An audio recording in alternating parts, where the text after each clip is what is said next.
Hola YouTube, my name is Ricardo Lino and I'm a wheel addict. On today's episode of the Skate Talks 3, we're gonna be talking with a German who lives in California and owner of a few inline skating brands. So we can say he's one of the most important persons in the inline skating industry. We're gonna be talking with Andy Wagner, and Andy owns brands like Razors, Remedies, Ground Control, Jug, maybe. Well, we'll see what's really happening with Andy Wagner. So let's just call Andy and see how this goes. Hey, how you doing? I'm good. Oh, brother? I'm good too. I was just trying to make this intro. I'm still like really amateur with this. I never know what to say. Like that's when I really see that I'm not a natural English talking person. Not my native language either. Anyway, let's start with this, Andy. Can you please just tell us who Andy Wagner is? Oh, I'm Andy Wagner. I'm the owner of Sunshine Distribution. We make razor blades and ground control. I partner with REMZ, Jug. Oh, we have some other cool stuff in the works too. And you are German, right? Yeah, originally. And then I moved to San Diego probably 25 years ago. And the first 5 years I went back and forth. That was kind of stressful. And then I decided I moved everything to the over here to California. Okay, so when you first moved to California, did you add Razors already, or you started Razors? Razor was the first brand that you started, right? Yeah, no, actually, I had my first thing was actually windsurfing, and then it involved into like a clothing company because my hardware was really good, so everybody wanted to buy the. Then one day I decided to make T-shirts, and then all of a sudden the T-shirts got it's the best-selling item, and then from then on it turned into like a clothing company with we made sweatshirts, shorts, pants, and all kinds of stuff, hats, backpacks. And eventually it turned, when snowboarding came up, it was like in the late 80s, we decided to make a snowboarding line, though that took off too. And that was actually the reason I wanted to move to California. I wanted to distribute the clothing line there. What was the name of the brand? It was Sunshine. It was Sunshine, yeah. Okay. Yeah, and you weren't you like a pro windsurfer or something like that? No, I was never pro, but I was really good, and it was my passion. Okay. Yeah, it's like I started when I probably was 16, and it's kind of like the same thing what people do in skating now. Like when you at that time, windsurfing was new and fresh. You did that 24/7. You didn't do. That's all you talked about. That's all you did. Anywhere you went, it was just about windsurfing. All your friends were surfers.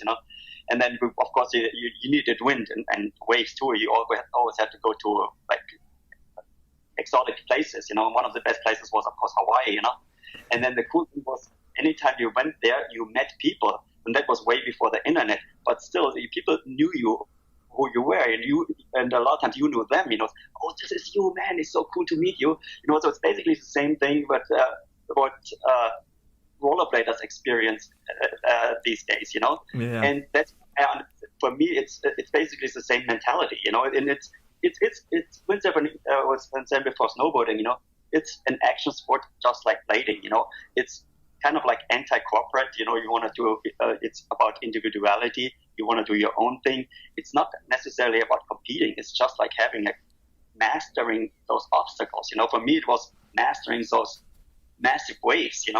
Because once you get washed in a 5-meter wave, that's tough stuff.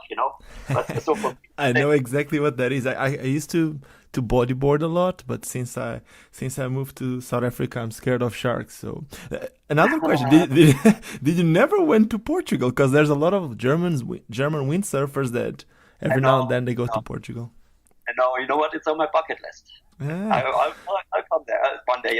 I've been to Tarifa in Spain, So that was the closest probably to Portugal. Yeah, but there's no waves in there. You gotta go to Guincho. Huh? You gotta go to Guincho Beach. That's known for windsurfing. There's like big waves and wind and all that.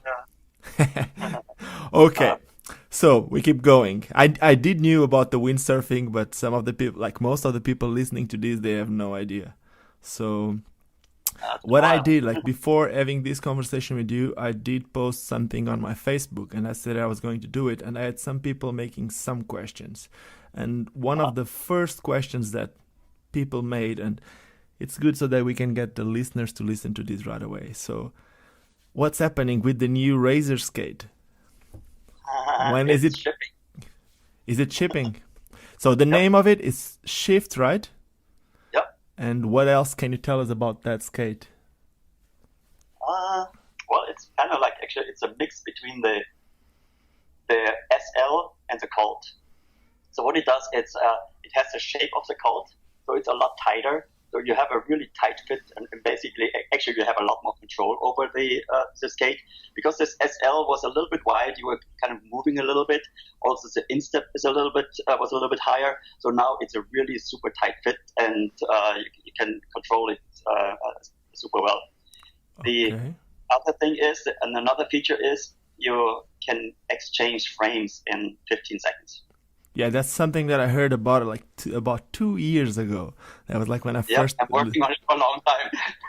Yeah, but so the thing, and I remember that when the SL first came out, the first thing about the SL was how slim the sole plate was and how much we could feel when we would grind. Is it also really slim, the sole plate on the new skate? Yeah, exactly. Yeah, basically what the SL was, the secret was that we eliminated the bottom of the boot. So basically you were standing directly on the sole frame, and that's why you felt the ground so much better. I remember and that was and that was and a lot of people or everybody said, "Oh my God, this is so good! This is the best skate ever," you know. And so the new skate has the same thing. There's actually like a tiny layer, but it's just 2 millimeter. You don't notice it, you know. But you're still super close to the ground, so you don't notice that difference between the SL. And how does it work that you change the frame in 15 seconds? How many screws does that have? Well, it doesn't have screws. But actually, let's say we did put 2 screws in just for safety, but you don't need them. We had a photo production and in our film production in France a couple of weeks ago, and they were skating hard like for a whole week, and only one guy had a problem. One time it popped up when he jumped off a ledge, and the ledge was sticking out, and on the way up he hit it, and then the frame fell off. But other than that, nobody else had a problem. So you don't need it, you know. But for safety reasons, we put 2 screws in. So you still have to take those screws out. So it takes another. So it's something like a sliding mechanism or something like that. Slide and lock. You know what? The way it works is, are you familiar with the SL skate? Yes, I do. You know what? It has those tongue and grooves, and it has sliders on the outside. Also with tongue and grooves, and the sole frame and the sliders are secured with T-nuts. And there's a lot of T-nuts. And then one time I told one of my riders, actually was Quinny, I told him, "Hey, Quinny, can you take out the screws on the inside? Because I want to see if the tongue and grooves are enough to hold the skate." Yeah, I said, "Okay, sure, no problem, I do that." So I did heard about that. You know what? I did heard about how impressed Queenie was with the skate in a conversation with a USD skater. He said how impressed he was with the skate. So I did know about it. That's cool. That's really cool. Yeah, so anyway, I'm really excited to see it. And what about the liner? What liner are you going to use in it? It's the same liner as the SL3 actually. That's also a really good liner. Okay, but it's not a jug liner anymore, right? No, it's a razor liner for now. Yeah, but is there any differences for the people listening to this? Is there a big difference between the jug liners and the razors liners, or? You know what? They are. They're pretty similar. To be honest with you, we don't have big plans for a jug anymore. Mm-hmm. We have other plans. Okay, that's Some good. exciting. You want to exciting talk news. about them, or you can't talk about them yet? It's a little bit too early. Okay. It'll be. Yeah, no, I don't want to talk about it. It'll be a surprise. Okay. But it's coming along really well. I got the first prototype, and it looks amazing. Okay. It's like a lasted. It's not just sewn. It's lasted like a shoe. It's built around a shoe, so it looks like a shoe. Like from the shape of it. So it fits a lot better. Very snug. Very slim. But that's not gonna be in the new skate yet. Okay. I was talking with Ollie Bennett on the last one of these skate talks that we did, and we were talking how unfair was for you guys, racers, that of the way that the first picture came out, because people ended up seeing a picture that wasn't. I'm pretty sure that's not what you wanted to show of the skate. Basically, it wasn't the best picture. We all know it. So the question is. Yeah, I know, like someone just revealed it. The question is, when are you guys going to reveal the first pictures of the skate, or the first video, or are you going to make the announcement of the skate? Probably in 5-6 weeks. Okay. Do you have a plan for the announcement of the skate, or you well, like I said, we've already filmed and edited. So once we are getting closer, then we'll drop it. Okay. So the thing is, there's like different ways of doing this marketing thing. We both know it, which is some brands like Velo, as an example, the pro skaters have the skates, and when the skate come out, all the pro skaters already have it. And I know that Razors has been doing that. So the question is, do the pro skaters already have the skates right now? Are they skating them already like top secret, or? No, only the ones that did the tour in France, and we wanted to give them to the other riders too, but then the production got delayed. Yeah, but at the same time, it's good. It's not good that inline skating is not that big, but with inline skating not being that big, it's easier to hide a product, huh? Yeah, true. So one of the questions that we had in here was from Kali. I don't know if you know Kali is from Barcelona. He does work with Power Slider, does some designing thing, but he made a question which quite make sense. So he was asking, what do you think is the most powerful when it comes to a brand? Is it the marketing or really the product? You know what? Let's say it this way: it's when the kids are younger, it's definitely the marketing. But on the other hand, let's say it this way: you can sell a shitty product even if it's good marketing. Yeah, I know that. But then the thing is, like with inline skating, like right now, most of the inline skaters, we all know they're older, so it might be a problem. No, let's say it this way: it's if you have you need both. If you have the best product and no marketing, you still don't sell it. Yeah, but do you think that's related to the time that we are right now, like the state of inline skating, or? No, it's always like that. It's always been like that, and it always will be.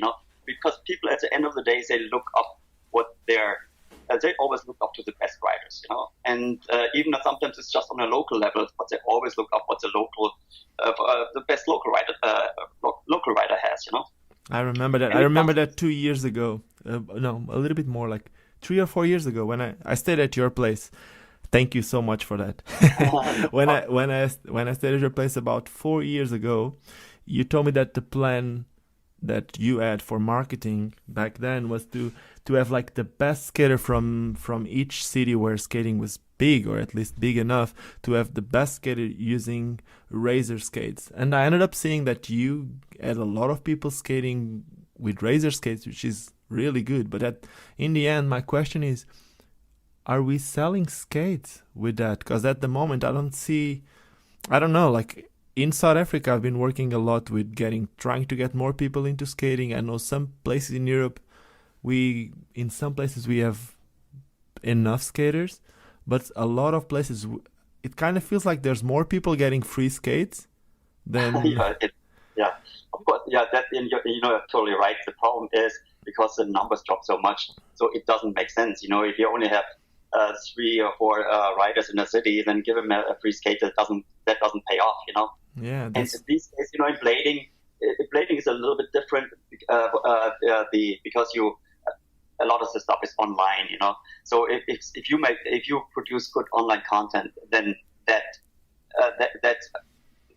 pretty much the marketing you need, you know. But you still have to produce content, or your writers have to film and show that, you know. Yeah, of course. And so you still see that you're irrelevant, you know, and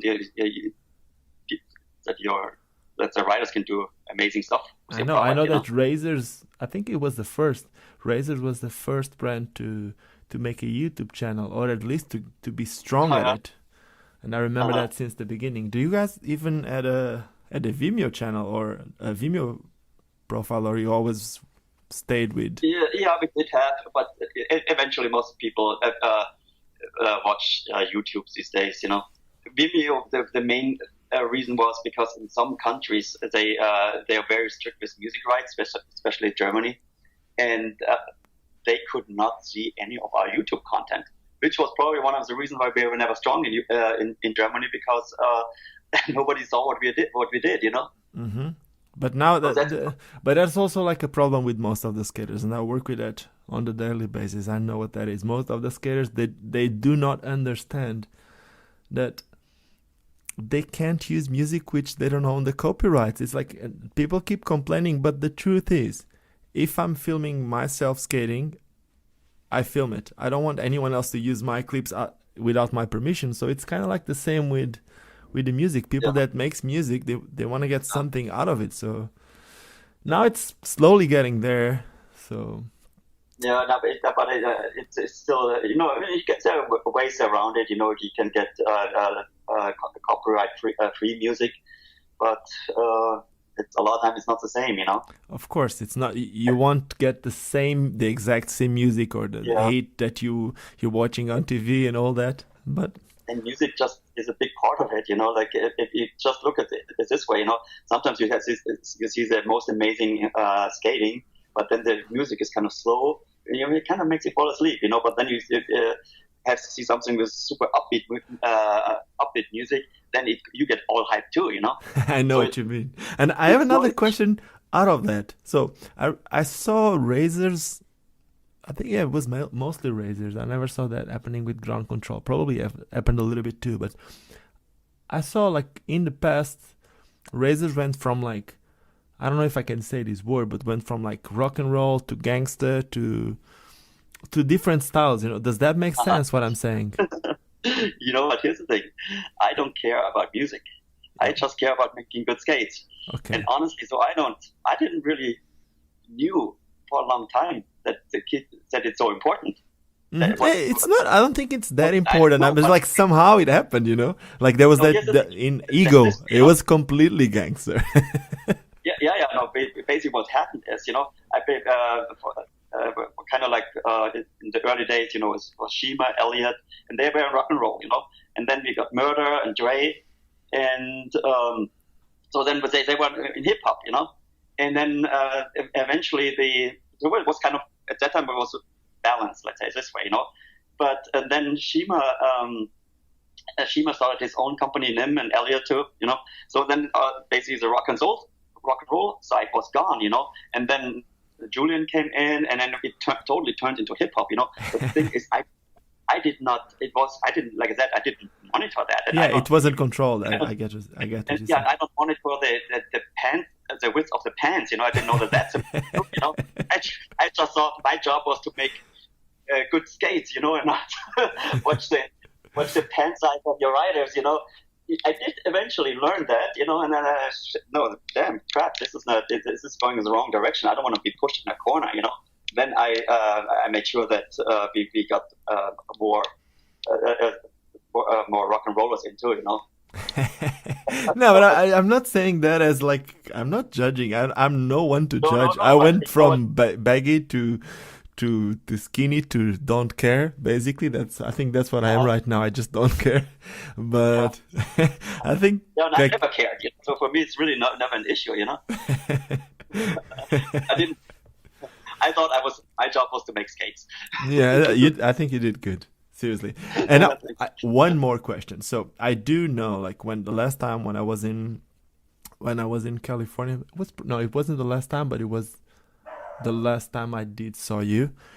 You told me that back then there was no more Razor's house. Can you explain us a little bit what the Razor's house was and what happened in there? Basically, honestly, the idea was that I wanted the guys in California, in the capital, especially North County, San Diego is the capital of skateboarding, and the idea is we have great skate parks, great public skate parks and everything, and a great, the YMCA is a super popular park. Mm-hmm. And the idea was, if my guys go to the skate parks on a regular basis, eventually, they were all great guys, Arrogan, Dre, and whatever, They were the and best. They are good, and they are really, really good with kids too. But the idea is, if they are there on a regular basis, they will turn little skateboarders around. It's like it's happening. People will see what they're doing. They see they travel the world. They're pros. They're living in a great house. They do that for a living. Chances are that they will turn some people around. And if that happens, we might be able to change the way people think. And a lot of times when my neighbor, for instance, is Buck Elastic. When I know that. They all respect each other, They have no problem with them because they're all great guys, They actually, the guys were allowed to skate to school, and they respected them, So the idea is, hey, maybe we can break the ice, And if that happens, then maybe we can get plates into some of the skate shops locally, And then if we're able to get the skates in a skate shop, in a hardcore skate shop in Encinitas, or in Carlsbad or anywhere, any skate, the ice is broken, and no skate shop around the world has an excuse not to carry rollerblades. Problem is, they never went to the skate parks.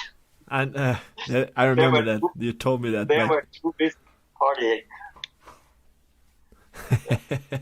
But right now, so now that... we still had a good time, and the house was all... I don't regret it. I had a blast. I loved it. Anytime I went over there, it was the best times, It was just super chill, and honestly, it was like it was like a sacred place, We are only where you always met the best riders in the world, and it was just such a cool vibe. It was awesome. Yeah. Basically, you allowed this group of people who were some of the best skaters in the world to really live the dream, huh? Yep, it was awesome. Anybody there probably will confirm that that was the shit, I do know that one of my best friends, seriously, my best friend is from Portugal. His name is Samuel Diesch. He used to skate for Razors, and he was actually invited more than once to go to the Razors house when you guys were filming for the last video, something the children, right? I don't remember the name. I'm sorry. The last video that the amateur video, the last one that you guys did. It was that's a long time. Yeah, it was like 4 years ago, something like that. But the Children of the Future? Yeah, that's it. Children of the Future. No, I think that's it. Around 4 years ago, maybe 5. Yeah, but not right now. I don't think any brand is making like full videos. Valo is. I think Valo is coming with Valo 6. Anyway, now that leads me to my next question. I know that you still have the house, but somehow also when I was back in California the last time, again around 4 years ago, we were speaking about how the inline skating industry was back then, and not like sadly not happy about it, like seriously sadly went a little bit more down than it was. Now I think somehow in some places in the world is going up, but the truth is, if you wouldn't invest on other things, you couldn't have razors and ground control and all that. I do know that you're really, really successful with scooters.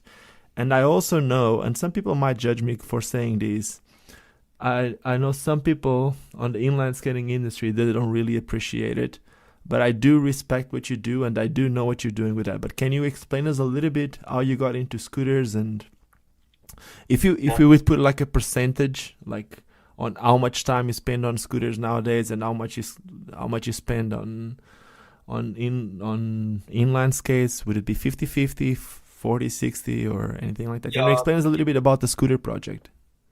Well, the scooters, here's the thing is, because, like I said, rollerblading was declining a lot, and when the big eye-opener was in 2010.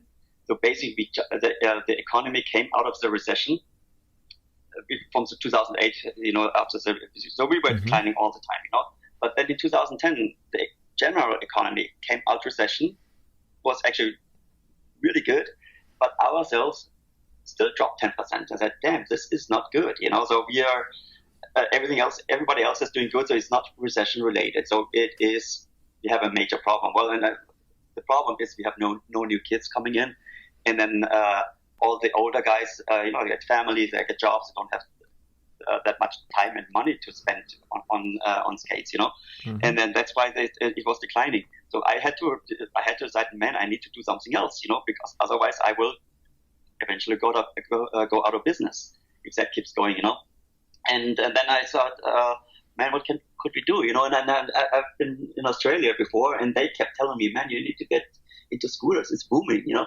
And a lot of the retailers that carry blades got into scooters too. And they said, you know what, it's actually interesting, and I probably could do well there, Yeah, and then that's how scootering basically started. It still took me a while, and only now we're really starting to get serious traction. But you did like the first scooter shoe brand, ELYTS, and they did really good right from the beginning, right?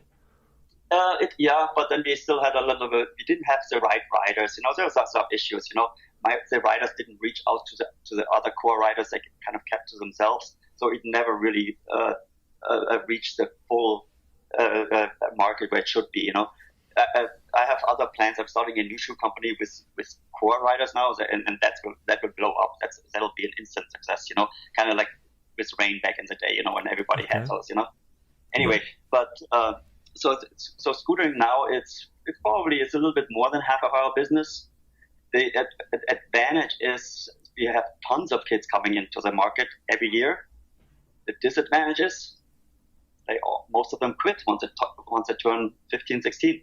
So it's exactly the opposite problem what we have in blading. In blading, we don't have new kids coming in, and everybody's getting older. And in scootering, we have tons of new kids coming in, but they all move on and they're 15, 16. I get a little bit frustrated, and I have to say, I get frustrated because it's the same. I think it's the same everywhere in the world right now. It's not just, we don't have that many new inline skaters coming in, but the thing is, as soon as the new kids find out about sex and they have their first girlfriend, they end up giving up everything they do. I think like they're giving up the scooters probably. It's part of that. But you said it's a little... they're getting cars and they get girls, they have other priorities, Yeah.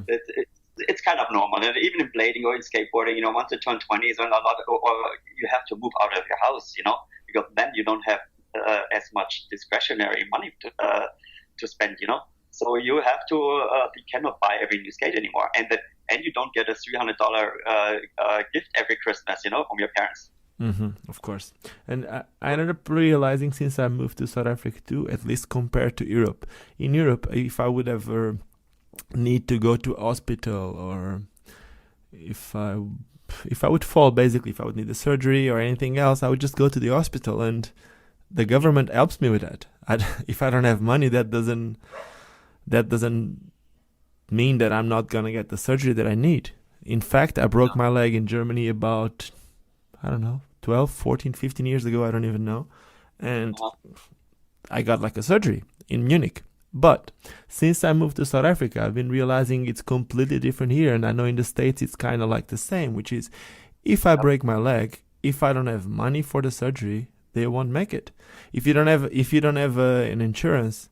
So that might be a big role of, might be one, like a big, an important reason for people to somehow. I think, you know what? I think that thinking kicks in when you're older. Yeah. Get more responsible. You you have a job. You don't want to jeopardize that you'll be out for 2 or 3 weeks, because then you might even lose that job. But when you're young in your 20s, you don't think about that. At least you care is health insurance. You think you're invincible. Okay, so that might make sense. I didn't know about it, seriously. I never even experienced that, but since I moved here, I start feeling it. So I thought that could even be a barrier. I don't know, something that could. It definitely is. I'm sure it is. And I talk to people, and said, "Oh, you know what? I can't afford to get hurt," But not necessarily, even if they have health insurance, but because they are afraid they can't do their job anymore. Yeah, that makes completely sense. That's more responsible. On another question, back on skates, and then probably I'll get back to scooters. I'll be jumping scooters and skates and whatever. So, the last time I was in California, you told me that the skate that used to sell the most was Brian skates. So, Arrogan skates used to sell like no other skate would, because it was an Euro. Did you felt like the numbers going down since Arrogan left? You know what the thing is? There's actually two things. The numbers in general are going down for everybody, and we talk to retailers too, when they said no, you still have the same market share as before. But when it comes to pro skates, the thing is the only successful pro skates are the ones if you have a superstar, somebody that everybody says has no doubt. Oh, he is beyond everything. Like Shima, Happy, then Arrogan, of course. Anytime I made a skate for somebody who was not on that level, that skate did way worse. Then it actually was better. I do a generic team skate like a SL or something, because those skates actually sell just as well as a top pro skate. Yep. So Maybe there's no plans for any pro skate anytime soon. I find another Arrogan. Well, you have that French kid, which I don't know, Nicolas. I don't know how to say. I have a lot of good French riders. That's what but the one that I'm saying, and you lost Roman. I have to say, Roman was freaking amazing, and he still is. He was a little bit on the park side, so we'd like to have, and a little bit competitive. He was honest. To be honest with you, even in France, he was not fully respected. Yeah, I'm not saying that. Yeah, I get what you said. He's seriously amazing, and right now it's slowly starting. Like, people are starting to respect what he does. And he is an amazing skater, and I wish him all the best and everything, But then it was his decision to leave, and that's okay, I somehow understand, being an European and having the base, the brand base close to him, it's a lot easier to work with the brand, and probably that's why Razor's always worked really good with American riders. I do not know, but you know what the thing is? Look at it this way. I was just about to say that. The problem is that there is not much interaction between the countries, especially in Europe. If you live in Portugal, you don't really care what's going on in Germany. Same thing is the other way around. You don't care. If I grew up in Germany, I didn't even care what's going on in Austria. They speak the same language. Same in America. How it is. You don't know anything what's going on in their neighboring country, in that scene, because you're so focused on local. Same here in San Diego now. We live 30 minutes from the Mexican border. We don't know anything what's going on skating-wise or even scootering-wise in Mexico. But now with the internet, didn't that change? Huh? Didn't that change with the internet? Not that. Maybe a little bit if something is absolutely amazing, but still, all your friends and everything is mostly local, and you interact with the national guys. For some, and it's a different language. All the message boards or whatever. Because of course, there's an international aspect too. But the problem is the difference is everybody looks up to the United States, but they don't look, and sometimes they don't want to look what's going on in the neighboring countries. Yeah, They don't want I to. get what you're saying, and it's frustrating for me sometimes. I'm not saying I have a lot of American friends and a lot of people living in America which aren't Americans, but somehow it's frustrating seeing like countries like Poland or Spain that they have so many skaters. Like compared to any other place in the world, they have so many. Even Indonesia, I do know that it's the place like. Powerslide has around 40,000 subscribers on their YouTube. And if I'm not mistaken, 70% of the viewers are from Indonesia.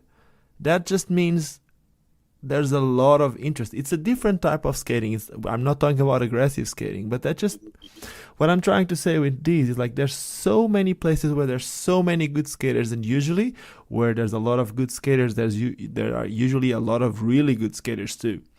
But then it's somehow frustrating that people keep looking at America the whole time. Yes, there are really, really good skaters in America. Brian Arrogan's just one of them. And and I know why it is, because I am German. We did not, everybody thinks his hometown is the shit. That's actually the center of the universe. And everything else, because we have this is the best, this is the biggest, and whatever, Everybody else is just whatever, but we are the real shit. That's how everybody thinks. So, and then you have a neighboring country, somebody in France might do good shit, whatever, it doesn't care. But then why do they look to America like that? Because America, that's what, it's a culture thing, because that's where you see all the movies, that's most, all the music is American. Even in Germany, the music had to be American. Even German musicians had to sing in English. It's ridiculous, but it's how it is. They even realize that, damn, it has to be American. Like David Hasselhoff. Yeah, exactly. Well, he's not even.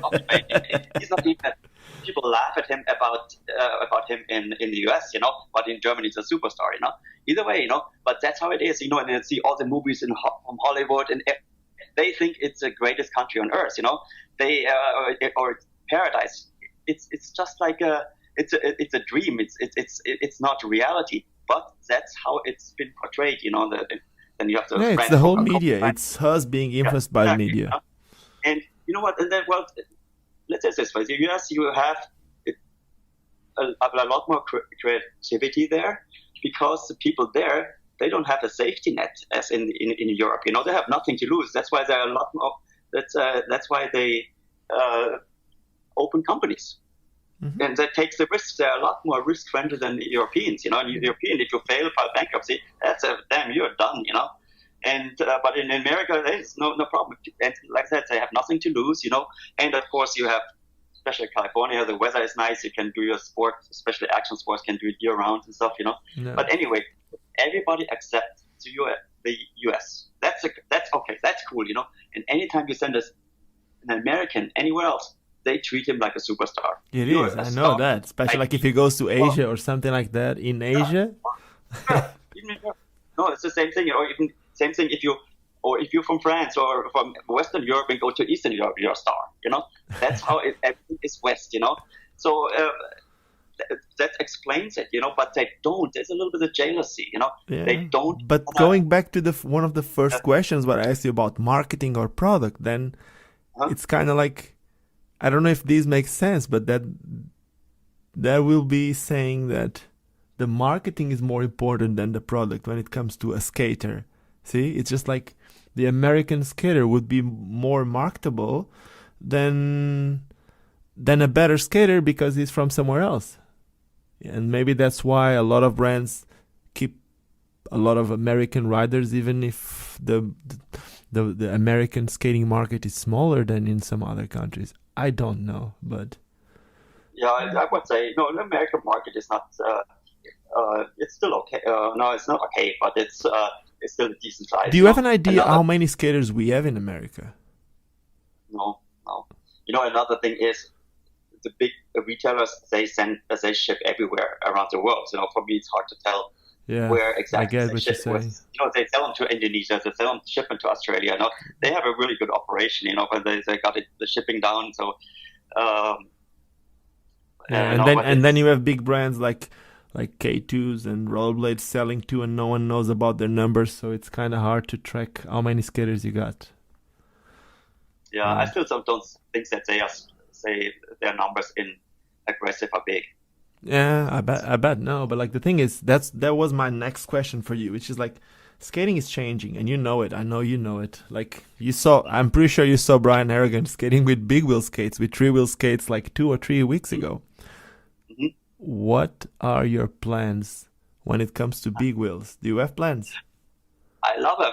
I just came back from an hour ride in New York City. Absolutely amazing. Big have you been wheels, skating them? I just came back. Like, that's why I was late. And that's the reason I stayed in New York City. New York City or Manhattan is the best city for blading. And then especially the west side, from back all the way from the south to the north, it's like the finest bike path. I know. I used to ride bikes. They're not really skated yet, but it's so cool. That's the thing about blading. And I always say that blading is too much fun for not to come back. And now with those big wheels, so I had 125s. And wait, like, what skates did you add? my new skate. No way. So here's the thing. Is it a razor skate? My new. It's what you can do with the aggressive skate with the shift. You can swap the frame, like I said, in 15 seconds, and then you put a 125 millimeter frame on. What? You have a 125 frame? A 125 frame? You just put it in the same boot. Yep. That's so crazy. You only need one skate, one liner, one everything. You just need the extra frame. And actually, what it is, you change the whole sole frame. So the sole frame is always attached to the frame. So that's how you change it so fast, But then I have a second sole frame, like for free skating, you don't need the wings, You don't do that many. You can do that, but you don't need the soles. Yeah, I know the sole space. I don't do tricks, I made a slimmer sole frame, which has the same shape as a boot. It's the perfect free skate. The main advantage actually is because the problem what a lot of manufacturers have. Because the boot material is soft, and it has to be soft because you want some kind of flex. Yes. And then if you mount the sole frame directly on the boot, you have flex. And then, I don't know if you remember the murder skate. The murder skate. It came with grind plates, and the frame was mounted directly onto the skate. But the Genesis, actually that was the Genesis boot, is a massive boot and massive material, But then eventually we changed it. We put a sole frame under the skate, and everybody said, "Oh my God, man, this is so much better. It's so much stiffer, so much more responsive."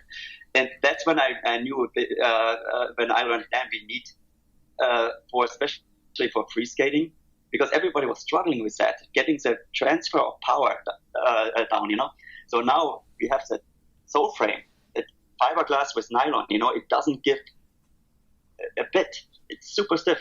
And the power gets distributed over the whole width of the boot. Now you don't, especially with the big frames now, you have so much leverage in the big wheels, You need something strong. And so we basically solves the problem. And you can change it in seconds. That makes sense. So you have it's kind of like Powerslide has that system, the Trinity, which basically it's like a wider front, and that will make your power of transfer be a lot more. And also when you even for the impact, when you roll, you don't feel vibration on one line. You feel the vibration through all your foot. And it's kind of like the same if you have a stiff sole plate. It doesn't need to be a sole plate, like you said. If it's something stiff underneath the boot, basically the whole vibration is going through your whole foot. And that's also, other than just the power of transfer, also the vibration is spread through your whole foot, which is a good thing. So that's cool. There are several ways to do it, Those are good news. But now tell me something: is Brian Arrogan skating the 125s now? Because he was good on those 3-wheel skates. You need to bring Arrogan back. Yeah, I haven't talked to him for a while. Yeah, I might hit him up. No, but I love 3 wheels. It's just amazing. It's amazing what the difference it makes if you go from 80 millimeter to 110 or 125. And the amazing thing is, you don't even. I was always afraid to do a little bit maybe too high. No, it doesn't bother you at all, Or same. It's totally stable. I was surprised how stable it is. I thought it would be a little bit nervous or so. No, not at all. And actually, I think it's even for turning, it's even more radical, because when you turn, you put the weight on the back of the foot, and then it basically the center wheel works as a pivot point. So the front wheel lifts up a little bit, so you turn on a dime. It's like, yeah, I like it. It's exactly what I've been saying. And at the same time, the good thing about the 125s, in my opinion, is because you're like taller to the ground, that means that you can lean more without being afraid of the boot touching. Basically, if I want to slide or if I want to just do a tight turn, I will never be scared of my boot touching on 125s. When I skate on 100s, then it's a different thing. It can happen. Yeah. But still, like downhill skaters, they've been like a lot of downhill skaters, they've been talking to me, because every time I make a little downhill video, they complain, no, but you're skating 125s, you're going against the rules. It's kind of like what they say, but I don't think there's rules. No, that they say like I should use like 5 times 90, and I understand what they say, which is if I use 590, when I slide, there's more wheels touching the floor, which gives me more control. But then what I keep saying is, yes, but then I'm lower to the ground. Yes, more control, but then easier for the boot to touch. And if the boot touches, then I'm down. So it's different way of seeing it, I don't know if you get what I'm saying. Yeah. It's just like a different way of looking at it. If I follow their logic, the bottom line is if you have bigger wheels, they turn less, so you have less friction. It's just like that. So that's why you have bigger wheels, like in mountain bikes. They have those 26 wheels now, same thing, It's and you can tell the bigger the wheels, the faster it is. Yeah, but at the same time, the truth is, if I have a 90 millimeter wheel or a 125, there's more surface of the same wheel touching, because the radius is bigger. So yes, I do not have the same traction on 3 125s than on 590, but at the same time, I have more than if I would use 390s. Honestly, I have enough traction. I have all the traction I need. I never, for a second, thought I don't have enough traction. I could see for speed, maybe if you have 5 wheels, it's probably possibly a little bit more stable. But you definitely have a lot more friction. I don't say I'm not buying it that it's faster. And one question: what wheels are you going to use? Is it ground control wheels? Yeah. It's going to be a ground control wheels, yeah. Okay, I saw that ground control. Basically, I saw this week, and I think they're sold out already. I saw that ground control as a 72 millimeter wheel with no hub. Is that it? Is it kind of like the Go blading wheel, the Project blading wheel? Honestly, I don't even know. I don't know if it's... If it was, I think it was a 7290. I'm not sure if it was a 72 millimeter. But either way, the ground control wheels are really good, and they're a good value. Yeah. And do you have any more sizes coming out? Is it? I know that you have. Yeah.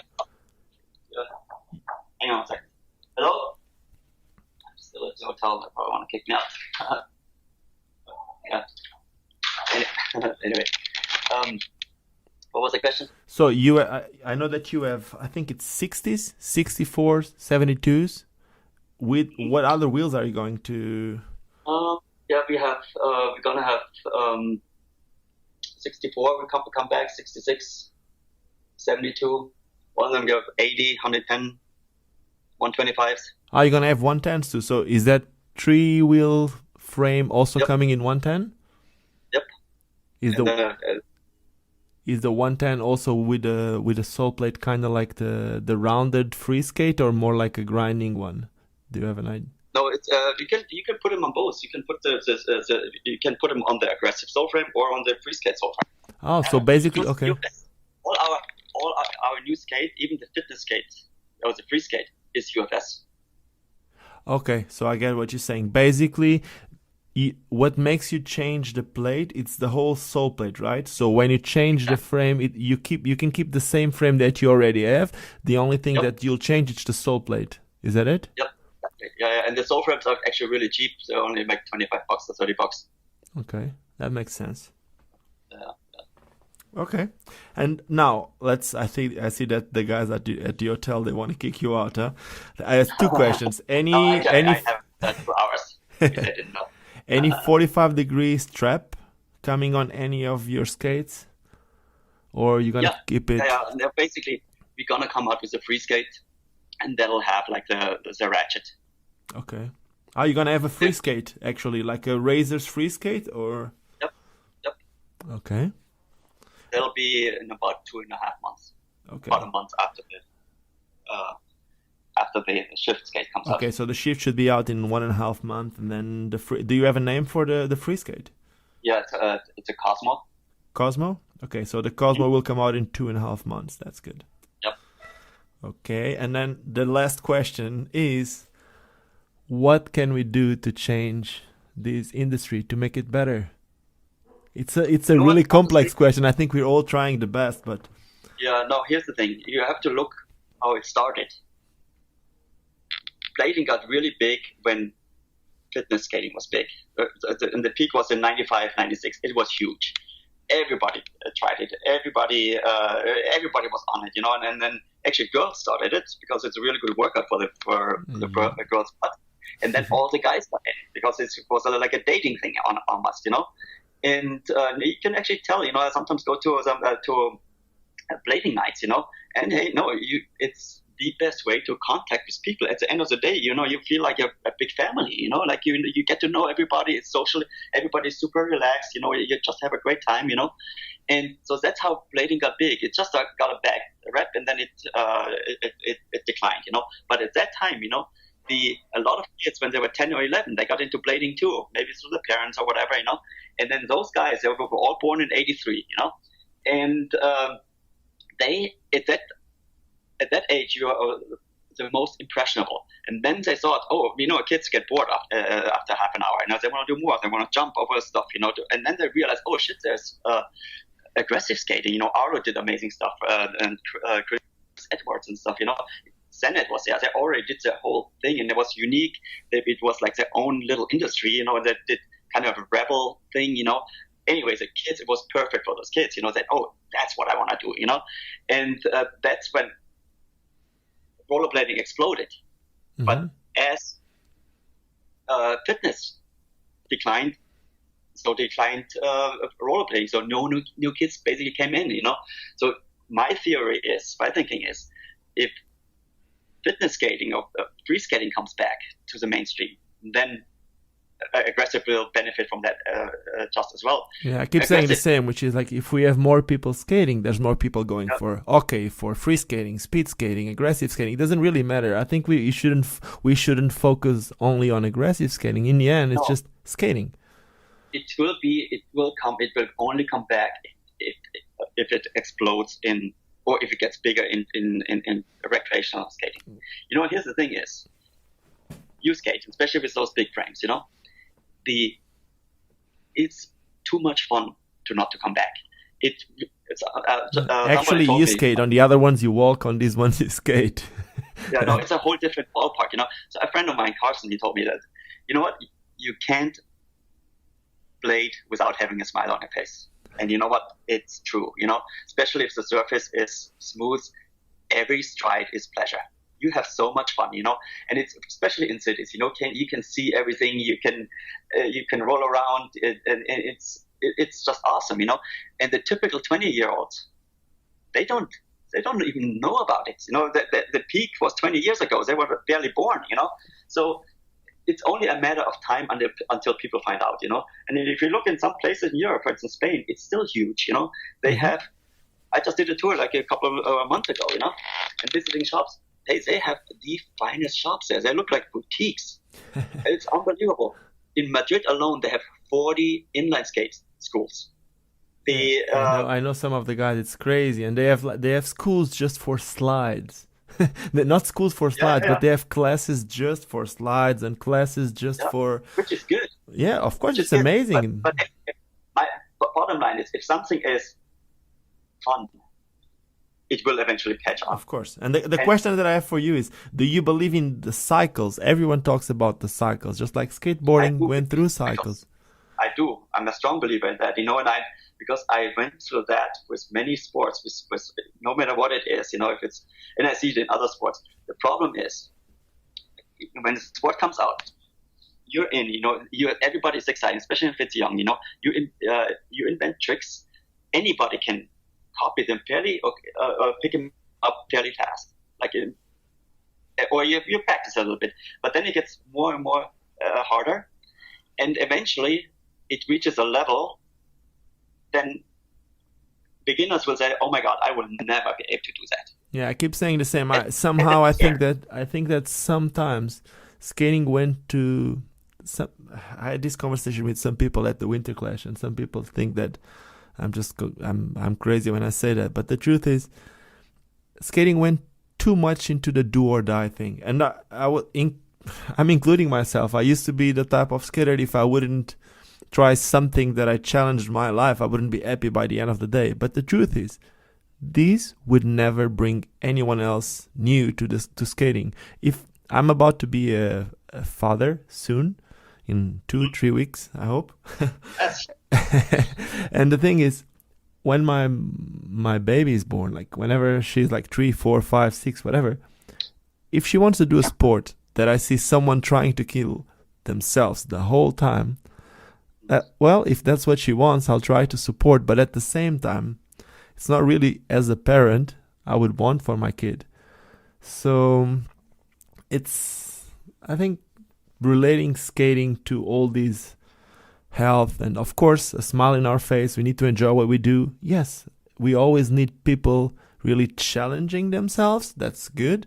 But like the complete industry going that way, it's not good for a sport somehow. That's my opinion. That's where you get that. I call it peak sports, because I think it's a typical cycle. It's like 8 years after the beginning is the start. That's when it reaches its peak or the plateau, because it gets so hard. And then from then on, you have less and less people coming in because it's too hard. And then it's steadily declining. Okay, so as someone who knows about business, because you obviously someone who knows about business, when do you think I know about industries, because I've been through so many. Yeah, I know, and that's why I'm asking you this question. When do you think skating is supposed to start growing up, and when should we expect, if you could predict something, when do you think that this peak could ever happen again? You know what? It's hard to predict, but it really comes down to when a free skating or recreational comes back. It might be 3 years, might be 5 years, or 10 years. You don't know. But what I know is it will come back because it's too much fun. Okay. And then aggressive will come back too.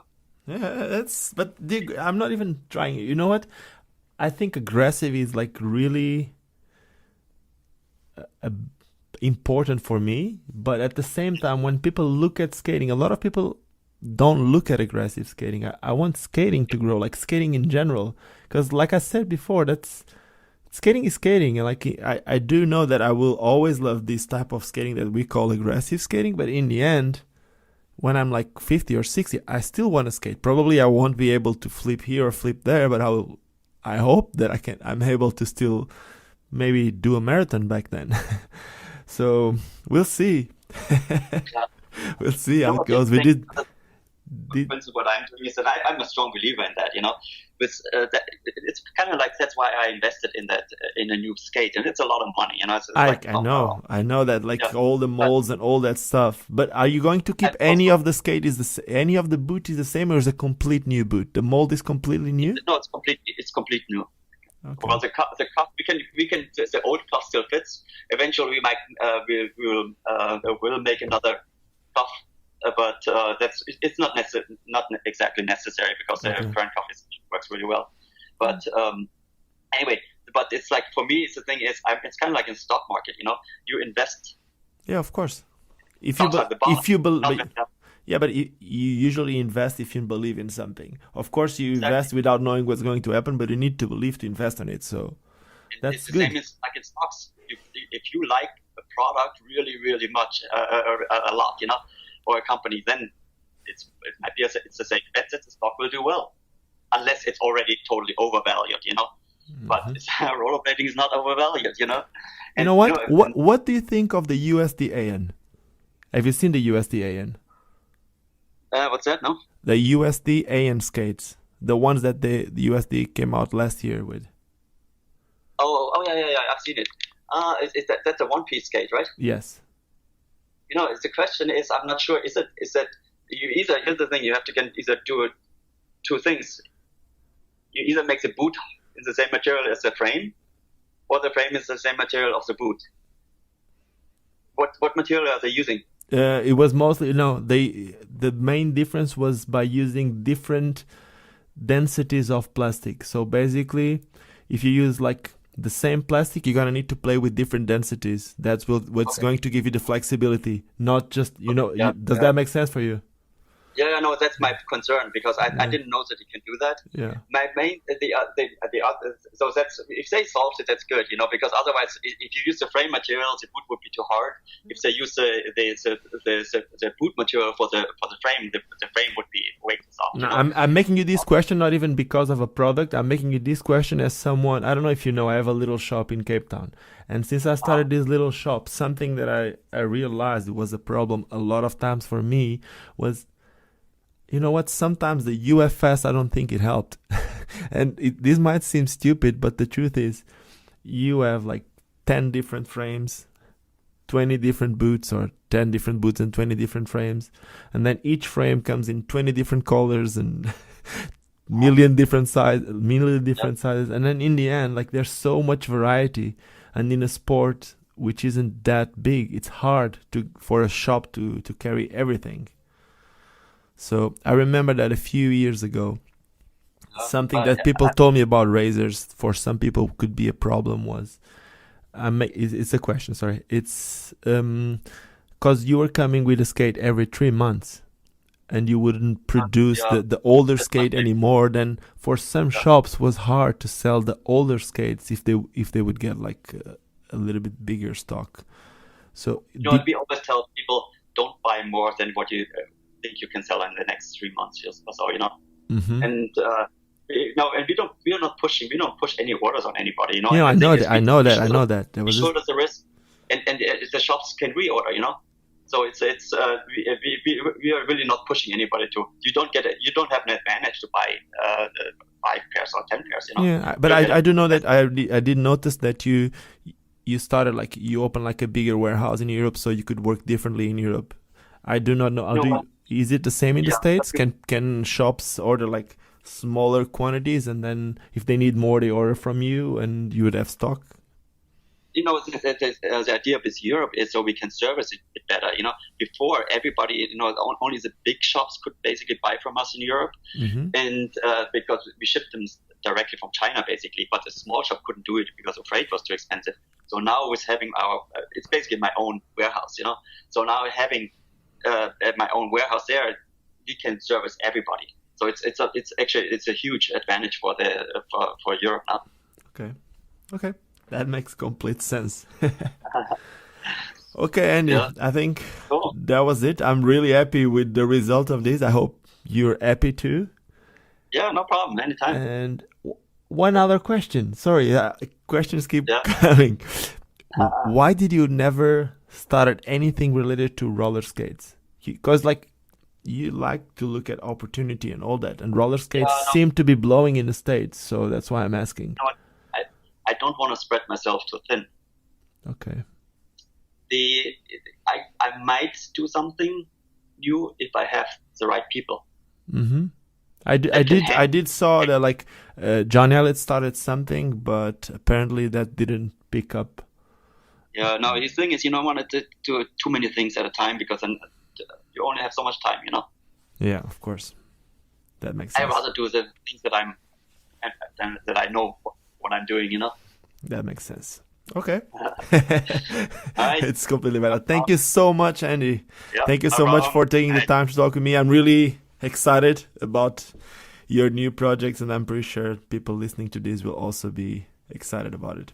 Okay. Thank you so much. We'll stay in touch. Thank you. Right. Thank you. No problem. Thank you. Take care. Bye. And that was it.